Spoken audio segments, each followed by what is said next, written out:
I believe that this nation should commit itself to achieving the goal, before this decade is out, of landing a man on the moon and returning him safely to the Earth. No single space project in this period will be more impressive to mankind or more important for the long-range exploration of space. It began with those words from Kennedy Space Center's namesake, words that resounded throughout our nation, a call for exploration beyond our own planet. It was a challenge that put our nation on a path to the moon. Accomplishing that challenge began right here at Kennedy Space Center in 1962.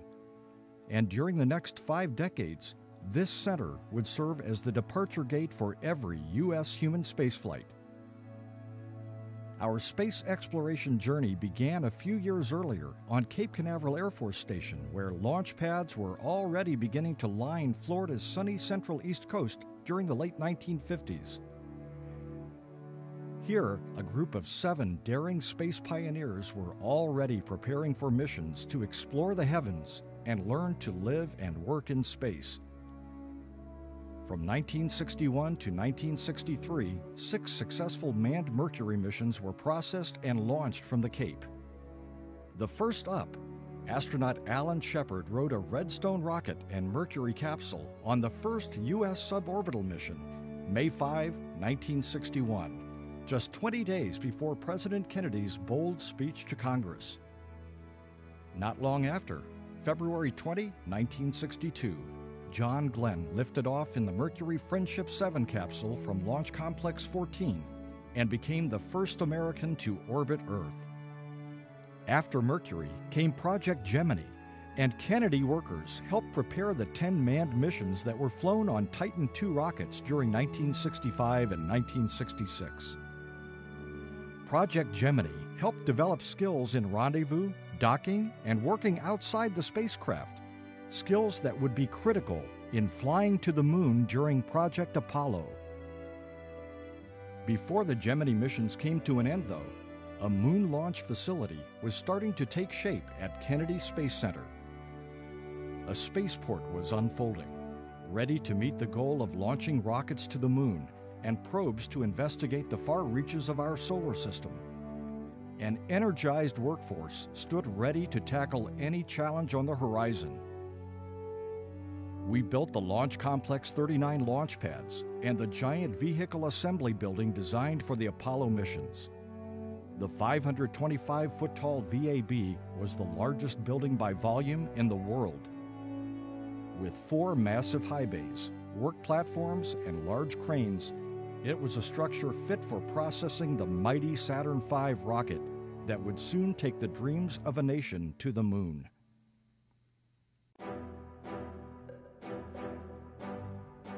Several Apollo missions launched from Kennedy, setting the stage for the main event. It was Kennedy Space Center's managers, technicians, and engineers who helped prepare the Saturn V rocket and Apollo 11 capsule for the launch to the moon, July 16, 1969. Liftoff. We have a liftoff. 32 minutes past the hour. Liftoff on Apollo 11. Thousands flocked to witness history. An estimated 530 million people watched on black and white televisions as the Eagle landed.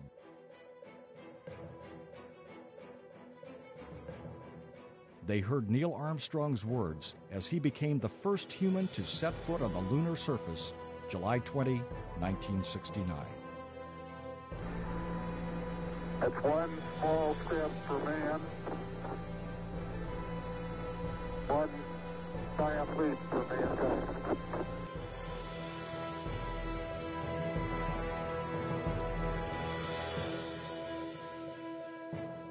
During the 70s, Kennedy's workforce prepared some of the most sophisticated machines of the day, robotic probes with computer brains, cameras, and instruments that would return information about distant worlds. These included the Pioneer and Voyager spacecraft that launched aboard powerful rockets from the coast of Florida and traveled to distant planets and are on their way beyond our solar system. Following Apollo's final lunar landing in 1972, launch of America's first space station called Skylab in 1974, and the first international handshake in space during the Apollo-Soyuz test project in 1975, we focused on the future at Kennedy.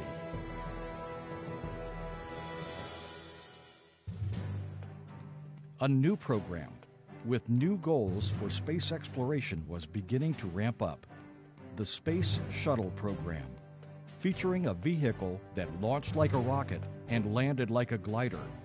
And with it, Kennedy Space Center emerged as a place of adaptation and innovation, leaders in rocket ingenuity once again. The first of NASA's fleet of space shuttles, Columbia, arrived at Kennedy in 1979. Inside the orbiter processing facility, a dedicated NASA and contractor workforce spent 2 years and thousands of hours preparing Columbia for her maiden flight.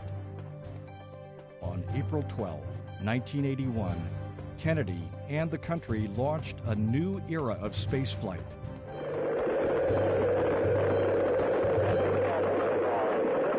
America's first space shuttle, and the shuttle has cleared the tower. Each liftoff of Space Shuttle Columbia and then Challenger, Discovery, Atlantis, and Endeavour etched an indelible mark on scientific discovery and research, pushing boundaries and accomplishing more than before. For 30 years, the space shuttles carried hundreds of astronauts who lived and worked in space. Shuttles placed innovative Earth-observing and interplanetary explorers into orbit, like Magellan, the first planetary spacecraft launched by a shuttle. Galileo, deployed by Atlantis on a 6-year journey to Jupiter. And the Hubble Space Telescope, which revealed a colorful and active universe never seen before. But with great triumph in our 50 years of space accomplishments came great tragedy. An accident on Pad 34 took the lives of the Apollo 1 crew on January 27, 1967, and later 2 shuttle crews. The world was saddened when we lost the crews of Challenger in 1986 and Columbia in 2003.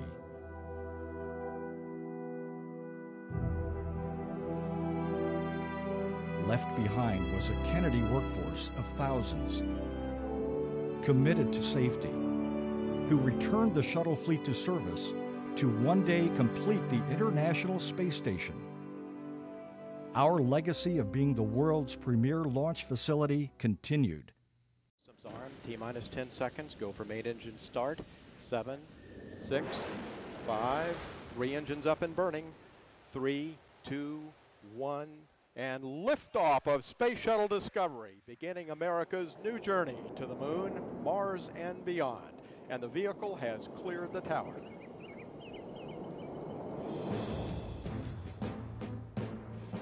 For more than a decade, Kennedy Space Center's Space Station Processing Facility workers prepared many of the parts for the orbiting outpost, including all of the solar arrays, the Destiny Lab, multi-purpose logistics modules, the Alpha Magnetic Spectrometer, connecting nodes, and the cupola, the station's window to the world.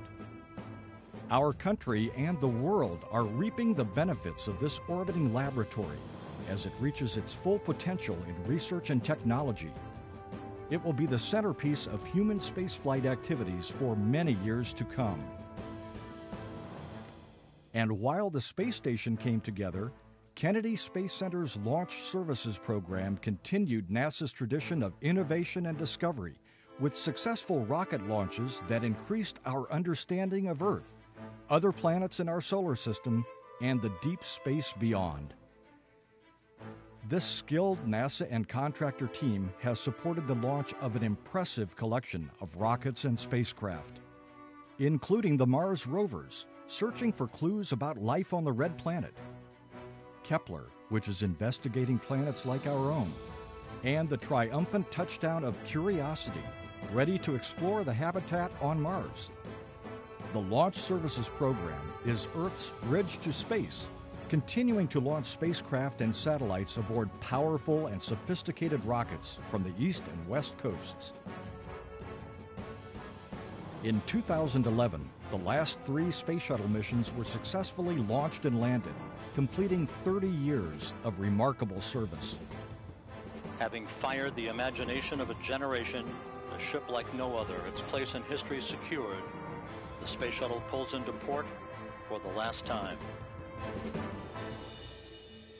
Now, as we successfully did after Apollo, the center is transforming itself once again by updating and preparing the facilities to support a new generation of space launch vehicles. The massive vehicle assembly building is undergoing a renovation to accommodate several different launch vehicles at once, including NASA's Space Launch System. Launch Pad 39B is now a clean pad that can support many different types of launch vehicles. The Operations and Checkout Building High Bay has been totally renovated for processing of the Orion spacecraft that will carry humans into space and beyond low Earth orbit. During the past 50 years, Kennedy Space Center and the people who prepared NASA's missions and readied its vehicles shared in the excitement of each launch. They built a legacy of ingenuity, innovation, safety, and success. We are, the world's leaders in launch engineering, building on the past, yet standing ready for the future. Look at everything we've accomplished, and we're just getting started. Our nation's space exploration adventure will continue at the place where it all began, Kennedy Space Center.